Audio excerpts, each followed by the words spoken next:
श्री दुर्गा सप्तशती 8वां अध्याय रक्त बीज बध। मैं अड़िमा आदि सिद्धमयी किरणों से आवृत भवानी का ध्यान करती हूँ। उनके शरीर का रंग लाल है, नेत्रों में करुणा लहरा रही है तथा हाथों में पाश, अंकुश, बाण और धनुष शोभा पाते हैं। ऋषि कहते हैं, चंड और मुंड नामक दैत्यों के मारे जाने तथा बहुत सी सेना का संहार हो जाने पर दैत्यों के राजा प्रतापी शुंभ के मन में बड़ा क्रोध हुआ और उसने दैत्यों की संपूर्ण सेना को युद्ध के लिए कूच करने की आज्ञा दी।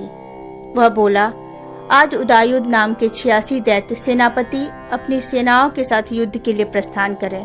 कंबु नाम वाले दैत्यों के 84 सेना नायक अपनी वाहिनी से घिरे हुए यात्रा करें। 50 कोटि वीर कुल के और 100 धौम्र कुल के असुर सेनापति मेरी आज्ञा से सेना सहित कूच करें। कालक, दौहार्द्र, मौर्य और काल के असुर वे युद्ध के लिए तैयार हों। मेरी आज्ञा से तुरंत प्रस्थान करें। भयानक शासन करने वाला असुर राज शुंभ इस प्रकार आज्ञा दे सहस्त्रों बड़ी बड़ी सेनाओं के साथ युद्ध के लिए प्रस्थित हुआ। उसकी अत्यंत भयंकर सेना आती देख चंडिका ने अपने धनुष की टंकार से पृथ्वी और आकाश के बीच का भाग गुजार दिया। राजन, तदंतर देवी के सिंह ने भी बड़े जोर जोर से दहाड़ना आरंभ किया। फिर अंबिका ने घंटे के शब्द से उस ध्वनि को और भी बढ़ा दिया। धनुष की टंकार, सिंह की दहाड़ और घंटे की ध्वनि से संपूर्ण दिशाएं गूंज उठी। उस भयंकर शब्द से काली ने अपने विकराल मुख को और भी बढ़ा लिया तथा इस प्रकार से विजयनी हुई। उस तुमुल नाद को सुनकर दैत्यों की सेनाओं ने चारों ओर से आकर चंडिका देवी, सिंह तथा काली देवी को क्रोध पूर्वक घेर लिया।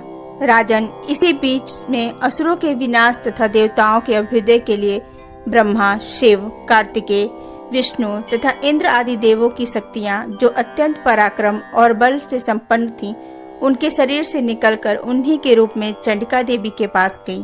जिस देवता का जैसा रूप, जैसी वेशभूषा और जैसा वाहन है, ठीक वैसे ही साधनों से संपन्न हो उसकी शक्ति असुरों से युद्ध करने के लिए आई। सबसे पहले हंस युक्त विमान पर बैठी हुई अक्षसूत्र और कमंडलों से सुशोभित ब्रह्मा जी की शक्ति उपस्थित हुई, जिसे ब्रह्माणी कहते हैं।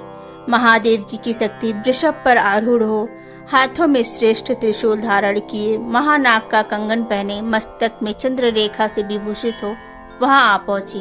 कार्तिकेय जी की शक्ति रूपा जगदम्बिका उन्हीं का रूप धारण किए श्रेष्ठ मयूर पर आरूढ़ हो, हाथ में शक्ति लिए दैत्यों से युद्ध करने के लिए आई। इसी प्रकार भगवान विष्णु की शक्ति गरुड़ पर विराजमान हो, शंख, चक्र, गदा, शांग, धनुष तथा खड्ग हाथ में लिए वहां आई। अनुपम यज्ञ वाराह का रूप धारण करने वाली श्री हरि की जो शक्ति है, वह भी वाराह शरीर धारण करके वहां उपस्थित हुई।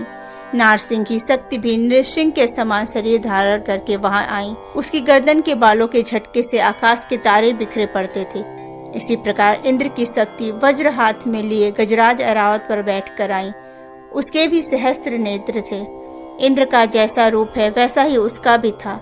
तदंतर उन देव शक्तियों से घिरे हुए महादेव जी ने चंडिका से कहा, मेरी प्रसन्नता के लिए तुम शीघ्र ही इन असुरों का संहार करो। तब देवी के शरीर से अत्यंत भयानक और परम उग्र चंडिका शक्ति प्रकट हुई, जो सैकड़ों गिदड़ियों की भांति आवाज करने वाली थी।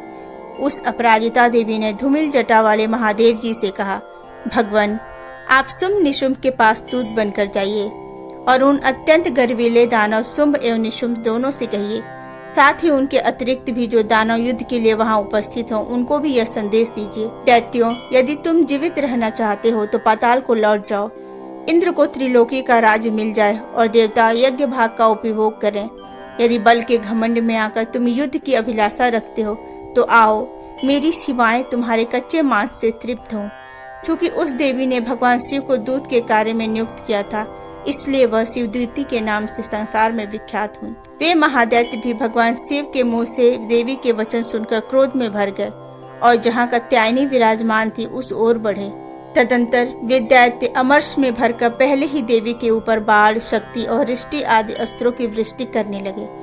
तब देवी ने भी खेल खेल में ही धनुष की टंकार की और उससे छोड़े हुए बड़े बड़े बाड़ों द्वारा दैत्यों के चलाए हुए बाढ़, शूल, शक्ति और फरसों को काट डाला। फिर काली उनके आगे होकर शत्रुओं को शूल के प्रहार से विदीर्ण करने लगी और खड्वांग से उनका कचूमर निकालती हुई रणभूमि में विचरने लगी। ब्रह्माणी भी जिस जिस ओर दौड़ती उसी ओर अपने कमंडल का जल छिड़ककर शत्रुओं के ओज और पराक्रम को नष्ट कर देती थी माहेश्वरी ने त्रिशूल से तथा वैष्णवी ने चक्र से और अत्यंत क्रोध में भरी हुई कुमार कार्तिकेय की शक्ति ने शक्ति से दैत्यों का संहार आरंभ किया। इंद्र शक्ति के वज्र प्रहार से विदीर्ण हो सैकड़ों दैत्य दानव रक्त की धारा बहाते हुए पृथ्वी पर सो गए। वाराही शक्ति ने कितनों को अपनी थुथुन की मार से नष्ट किया। दाढ़ों के अग्रभाग से कितनों की छाती छेद डाली तथा कितने ही दैत्य उसके चक्र की चोट से विदीर्ण होकर गिर पड़े। नारसिंही भी दूसरे महादैत्यों को अपने नखों से विदीर्ण करके खाती और सिंहनाद से दिशाओं एवं आकाश को गुजारती हुई युद्ध क्षेत्र में विचरने लगी। कितने ही असुर शिवदूती के प्रचंड अट्टहास से अत्यंत भयभीत हो पृथ्वी पर गिर पड़े और गिरने पर उन्हें शिवदूती ने उस समय अपना ग्रास बना लिया। इस प्रकार क्रोध में भरे हुए मातृगणों को नाना प्रकार के उपायों से बड़े बड़े असुरों का मर्दन करते देख दैत्य सैनिक भाग खड़े हुए। मातृगणों से पीड़ित दैत्यों को युद्ध से भागते देख रक्तबीज नामक महादैत्य क्रोध में भरकर युद्ध करने के लिए आया। उसके शरीर से जब रक्त की बूंद पृथ्वी पर गिरती तब उसी के समान शक्तिशाली एक दूसरा महादैत्य पृथ्वी पर पैदा हो जाता। महासुर रक्तबीज हाथ में गदा लेकर इंद्र शक्ति के साथ युद्ध करने लगा। तब ऐन्द्री ने अपने वज्र से रक्तबीज को मारा। वज्र से घायल होने पर उसके शरीर से बहुत सा रक्त चूने लगा और उससे उसी के समान रूप तथा पराक्रम वाले योद्धा उत्पन्न होने लगे। उसके शरीर से रक्त की जितनी बूंदें गिरी उतने ही पुरुष उत्पन्न हो गए। वे सब रक्तबीज के समान ही वीर्यवान, बलवान तथा पराक्रमी थे। वे रक्त से उत्पन्न होने वाले पुरुष भी अत्यंत भयंकर अस्त्र शस्त्रों का प्रहार करते हुए वहां मातृगणों के साथ घोर युद्ध करने लगे। पुनः वज्र के प्रहार से जब उसका मस्तक घायल हुआ तब रक्त बहने लगा और उससे हजारों पुरुष उत्पन्न हो गए। वैष्णवी ने युद्ध में रक्तबीज पर चक्र का प्रहार किया तथा ऐन्द्री ने उस दैत्य सेनापति को गदा से चोट पहुंचाई। वैष्णवी के चक्र से घायल होने पर उसके शरीर से जो रक्त बहा और उससे जो उसी के बराबर आकार वाले सहस्त्रों महादैत्य प्रकट हुए, उनके द्वारा संपूर्ण जगत व्याप्त हो गया। कौमारी ने शक्ति से, वाराही ने खड्ग से और माहेश्वरी ने त्रिशूल से महादैत्य रक्तबीज को घायल किया। क्रोध में भरे हुए उस महादैत्य रक्तबीज ने भी गदा से सभी मातृशक्तियों पर पृथक पृथक प्रहार किया। शक्ति और शूल आदि से अनेक बार घायल होने पर जो उसके शरीर से रक्त की धारा पृथ्वी पर गिरी, उससे भी निश्चय ही सैकड़ों असुर उत्पन्न हुए। इस प्रकार उस महादैत्य के रक्त से प्रकट हुए असुरों द्वारा संपूर्ण जगत व्याप्त हो गया। इससे उन देवताओं को बड़ा भय हुआ। देवताओं को उदास देख चंडिका ने काली से शीघ्रता पूर्वक कहा, चामुंडे, तुम अपना मुख और भी फैलाओ तथा मेरे शस्त्रपात से गिरने वाले रक्त बिंदुओं और उससे उत्पन्न होने वाले महादैत्यों को तुम अपने इस उतावले मुख से खा जाओ। इस प्रकार रक्त से उत्पन्न होने वाले महादैत्यों का भक्षण करती हुई तुम रण में विचरती रहो। ऐसा करने से उस दैत्य का सारा रक्त छीड़ हो जाने पर वह स्वयं भी नष्ट हो जाएगा। उन भयंकर दैत्यों को जब तुम खा जाओगी तब दूसरे नए दैत्य उत्पन्न नहीं हो सकेंगे। काली से यो कहकर चंडिका देवी ने शूल से रक्तबीज को मारा और काली ने अपने मुख में उसका रक्त ले लिया। तब उसने वहां चंडिका पर गदा से प्रहार किया, किंतु उस गदापात ने देवी को तनिक भी वेदना नहीं पहुंचाई। रक्तबीज के घायल शरीर से बहुत सा रक्त गिरा, किंतु ज्यों ही वह गिरा त्यों ही चामुंडा ने उसे अपने मुख में ले लिया। रक्त गिरने से काली के मुख में जो महादैत्य उत्पन्न हुए, उन्हें भी वह चट कर गईं और उसने रक्तबीज का रक्त पी लिया। तदंतर देवी ने रक्तबीज को, जिसका रक्त चामुंडा ने पी लिया था, वज्र, बाण, खड्ग तथा रिष्टि आदि से मार डाला।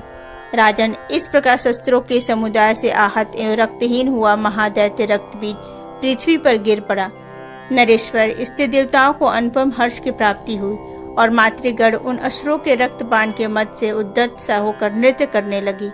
इस प्रकार श्री मार्कंडेय पुराण में सावर्णिक मनवंतर की कथा के अंतर्गत देवी महात्म्य में रक्तबीज वध नामक 8वां अध्याय पूर्ण हुआ।